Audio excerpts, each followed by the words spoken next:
So we start off with the book. We got Tom. He's talking about Daisy and how he's in love with her. He's been in love with her since the age of 4. He talks about how wonderful she is, how beautiful she is, and how could this lovely girl be attracted to me or even want to know me. So I guess as they getting older, they're getting closer. And then he just wonders, like, if I kiss her, would she stop me? And he even says, if she let me in her room when her parents are not there, what would happen? But then he says, I am scared because if I get my hands wrapped around her neck, and I said, whoa, Freida, where are you going with this? Obviously, we know Son is a killer because he just had this whole thing about really having a passionate part about him killing her and wrapping her hands around his neck and all the blood and stuff that might gush. I said, Freida, you starting too early. This is just the beginning, Freida. What are you doing to me?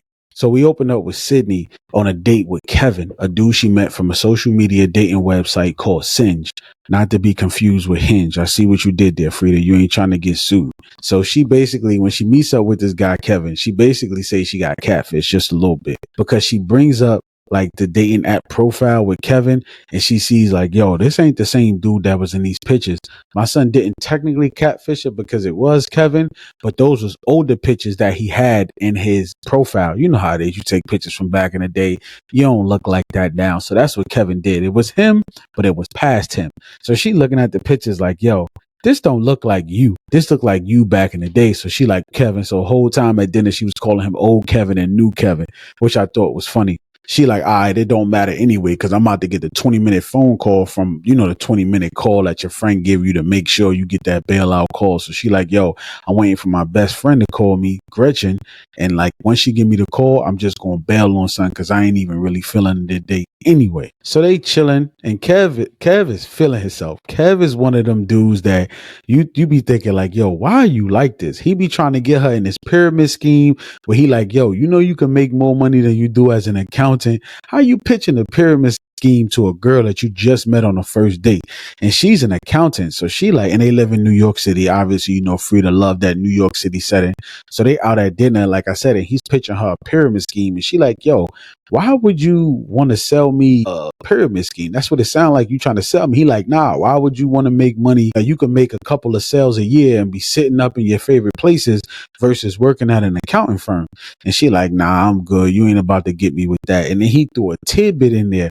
Like, yo, you look like your pictures, except for your arms is a little flabby.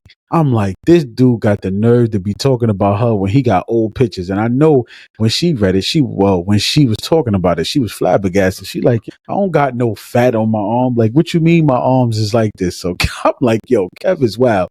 So then the waitress come back. The waitress come and take their order. Kev like, yo, what you want to drink? She like, I don't want nothing to drink. I'm not drinking no liquor. He like, what you mean? Come on, like loosen up, have a day. I'm like, I already see what type of time Kevin on. He the pill popper dude where he trying to get her drunk, take her back to the crib and, spice one with her.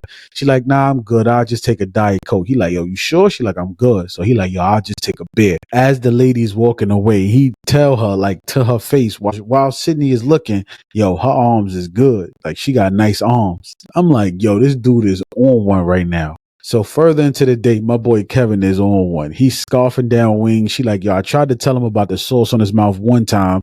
He ain't listening, so I ain't even about to tell him no more. So she like, it just keep getting on his face. I'm like, yo, how you eating like that going crazy? First date, you supposed to have a salad, or you supposed to have like a soup, or you supposed to have some pasta, something that's not messy, bro. Why is you going in like that? He like, yo, I'm eating. I don't care about nothing. So she like, yo, I'm going to the bathroom real quick. I ain't even about to deal with this. So he like, I bet. So when she go into the bathroom, she like, yo, I got to escape out of here. But it's no window. Obviously, it's too easy. Frida's not going to just paint a picture of a window just in there. So we got to go through the date. So then she get a call from Gretchen, who's her best friend. And she like, yo, sis, my bad. Me and my boyfriend was watching a movie and we got caught up. She like, man, this date is horrible. Like, yo, you been supposed to give me the call, sis. Like, you down one on this one. So she like, yo, my bad. She like, all right, I'm going to get out there and just end this date. So sure. So, yo, Kev is such a fool. And I like Kevin because he don't give a damn. Soon as she come out the thing, and she said, I see the bill on the thing. So it's cool. The date is over. Kev like, yo, it's $38, right? I mean, your bill right there, your portion of the bill is $38. She like, what? All I had was a salad and a soda. Why my bill $38? I'm like, yo, Kev really gonna make her pay for the food? He is wild. I rock with him though, because why should I pay for the first date? That should be something that we go half on, right? Sound off in the comments if you pay for a first date. I feel like you shouldn't pay for a first date. We either going to Starbucks and we're gonna have a coffee, or we just gonna talk on the phone or have a walk or something. Spending no $100 or something on no first date. But I digress. I did feel like Kevin is a loser for that, because you can't just slide the girl her bill. You gotta at least do something. You feel me? So Kev, like, yo, I'm not paying for her food, but I think Kev bill, I think Kev food was on the bill. So Shorty tight, Sydney tight. She like, yo, I'm gonna just drop these 220s on the table and I'm out. So Kev like, yo, Lo, let me walk you home. I'm like, bro, this dude is a straight lame. He like, let me walk you home. She like, nah, I'm not trying to have you walk me home because I don't really rock with you like that. He like, let me take you home because it's crazy out here in New York City. So let me just walk you to your building. So obviously she like, all right, I'm gonna walk this bozo to the building real quick that I don't live in, because she said she lived 10 blocks away. So she like, I'm not even gonna let him know where I live at. I'm gonna just have him posted up over here and then hopefully he'll break out. If you know Kev ain't trying to, Kev, like, he on a dating website, he trying to get his shit off. You feel me? He trying to get right. So when they get to the building, she like, all right, Kev, thank you for walking me. He like, yo, let me get a hug. She like, nah, I don't hug. I don't do none of that on the first date. Kev like, come on, stop playing, like brushing up against her. She like, yo, please, can you stop? I'm not trying to do nothing with you. Like, I have a rule. There's no first date, no touching on the first date. So Kev like, yo, just give me a kiss. She like, nah, can you please stop? So Kev pushing up on her like my son that was pushing up on Diamond from the strip club. Like, I always make sure you get home, Diamond. So he trying to wrap his arms around her. She trying to fight him off. I'm like, yo, Kev, this is where you lose me, bro. You cannot turn into a rapist on a first date. You just met this girl on Hinge, or I say Hinge. See, they trying to sue me now. You met this girl on Singe and you trying to already attack her. Obviously, it's not. He wasn't gonna get through.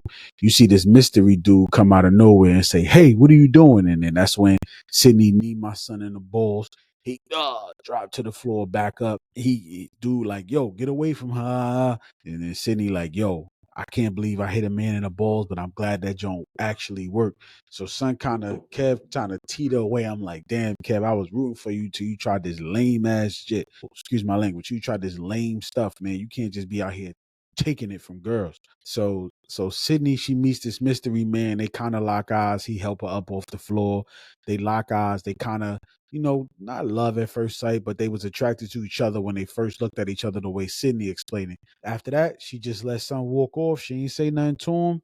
And son just left. And he was like, thank you. And then he kept pushing. So now we go back into Tom's life like a year before, like he said, a year before graduation, where him and his BFF slug, and he just looking at Daisy at school, and everybody's like, yo, bro, go holler at her. So, he probably with his dudes on his side, she with her girls on this side, and they like, yo, why y'all don't just go talk to each other? We know y'all like each other, so just go talk to each other.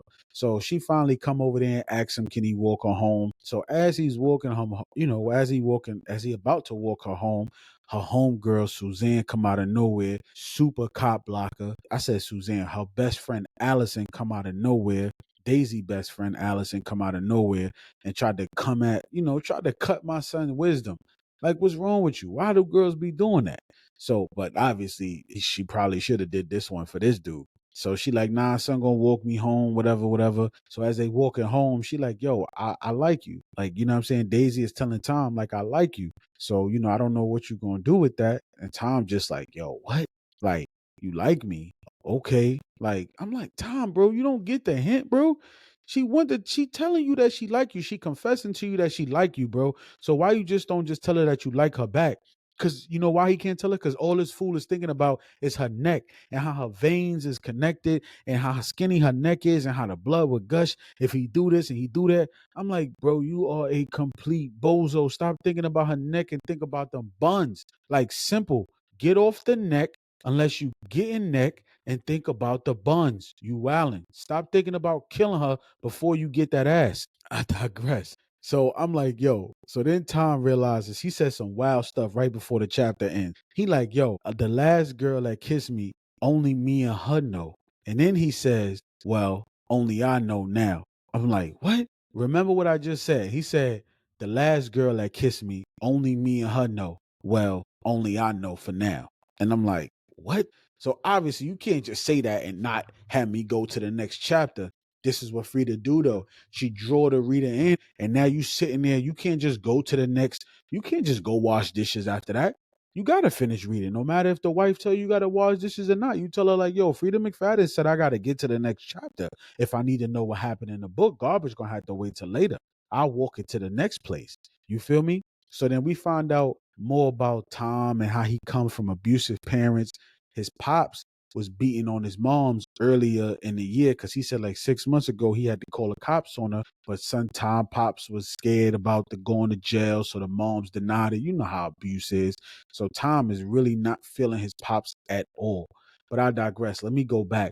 Daisy Pops is the chief of police too, because he as he was about to kiss Daisy, that's when the pops came out and was like, and he kind of jumped out. And I know he knew they was about to kiss, but he jumped out, and that's when he was like, "Yo, come to dinner." They had a conversation. He was like, "Yo, come to dinner," and then he was like, "Nah, I can't have. I'm never gonna have dinner with them because son is the chief of police." Then we jump to time where he's talking about how his mom was being abused because him and Slug was walking home from school and they was going home to do some homework in a project, and that's when he was saying like he don't really like his pops, he can't stand his pops, he wishes pops was dead. So I'm like, okay, something must have happened. So like he said, when he got in that crib, his pops was like, "Man, I'm leaving, I'm gonna be home late." And then when he went in the kitchen, him and Slug went straight to the fridge. So he went straight to his mom's and he was like, "Yo, what's going on?" And soon as she turned around, boom, her lip was busted. So he already he tight now because he like, "Yo, he keep on abusing you, like, and I can't really do nothing about it." So she like, "Yo, don't make it a big deal. Like, just take your friend, go upstairs." So they go upstairs and he's sick. Obviously, if you just seen your mom's had her lip busted by your pops, you'll be sick too. So he just chilling and he throw the pencil at the wall and Slug like, "Yo, you good?" And he like, "Man, I hate my pops. Like, I just wish he was dead." So Slug being a true BFF, he like, "Yo, why you just don't kill him?" I'm like, "I rock with you, Slug. I rock with you." "Yeah, why you just don't kill him?" He like, "Yo, I can't." So this is what I hate what killers do, right? We know that son is a real killer. We know Tom is a killer, but you want to prey on little girls, but you gonna say, "Oh, I can't kill my pops. I'm gonna go to jail for that." Nobody gonna know. If you don't know, if you don't say nothing, nobody gonna know. And he like, "Well, I don't really know about that, Slug." He's like, "Oh well," and he's like, "Well, will they?" And I'm like, "See, it's what Frida do again. She got me thinking Tom about to go into this detail about killing his pops next chapter. It'd be tough trying to just not go to the next chapter when you're dealing in a Freida McFadden book." So we go back to Sydney, and this is what Frida do. She go back and forth. She like to go back when you was a kid, back to when you now. So then we go back to Sydney, and she is walking home thinking about the mystery man that she bumped into, and they never made a move. And she then bumps into Bonnie, who also uses the Singe app. And as Sydney starts to talk to Bonnie about what happened, or starts to talk about Bonnie and her dating and how Bonnie was dating this person, that person, Bonnie let her know like, "Yo, you bleeding, sis. What the hell happened to you?" And obviously she comes up with a story about how she fell. She trying to save face and lying about the fact that she got attacked by another dude. But then Bonnie tells her like, yo, I just came back from a date and my man just dropped me off and he just walked me home and he just left. So then I start thinking, all right, Frida, this is what you're doing. So Bonnie's boyfriend had to be the mysterious dude. I'm just trying to put the pieces together. I haven't finished the story yet. I'm just trying to put the pieces together. But I'm seeing that Bonnie's dude is the mysterious dude that bumped into Shorty. At least that's what I say. You know what I'm saying? And then Bonnie starts to explain that, her boyfriend wants to be a doctor and how, he was just treating her like a booty call, but now it's starting to get serious. He's talking about trying to get serious. You know what I'm saying? And then that's when she like, "Oh, I'm happy for you, Bonnie. I'm happy for you." She like, "Yeah, I don't really know, but he says he wants to do this, he wants to do that, so we'll see." Then after Sydney leaves Bonnie, Sydney goes in her apartment reflecting on the night. You know what I'm saying? She grabs a bottle of wine. She like, "Damn, I can't find no man." She starts to think about Jake, who I'm assuming is her old boyfriend, who she probably should have thought she should have married. And that's where she get a phone call from her mom's. Her mom's just calling in to check on her, because she said her pops died a couple years ago, a year ago from a heart attack. So her mom's be worried about her, when she got these dates on these apps. Her mom's, how mom's is. Her mom's called talking about, "Oh, this girl had a baby and she 38 years old. So, it's still hope for you." And she like, "Come on, mom, I don't want to hear that right now. You know what I'm saying? I just had a bad date." But obviously she didn't tell her mother that she was just sexually attacked because, she don't want her mother to worry. So She's just like, Mom, I'll talk to you later. Like, I don't even really want to deal with that right now. I just want to sip my wine and go to sleep. After yoga, so the next morning the girls have yoga, and then after yoga they go to a cafe where Sydney brings up the fact that Gretchen was late with the escape call because she was having relations with her boo Randy. And then they turn to Bonnie and they start to talk about Dr. Romance. Bonnie tells the girls that she really like him and she feel like she want to be in a relationship with him. And then they flip the subject and start talking about it's I guess this girl talk. Then they start talking about the mysterious man and how Sydney blew it. So she like, nah, you ain't really blow it. You could just look for him. You know, she's in a mile. He's probably in a 10-mile radius or a 10-block radius. You could just find him on the app Singe. And she like, yo, I ain't even think about that. I'm like, yo, how thirsty do you got to be? You ain't never talked to this dude. You ain't never go out with this dude, but you ran into him one time and now all of a sudden you want his number. You looking for him like you don't know him from a hole in the wall, but the girls is pumping her up. Like, yeah, go look for him on Singe, which is weird to say Singe and Hinge, but go look for him on Singe.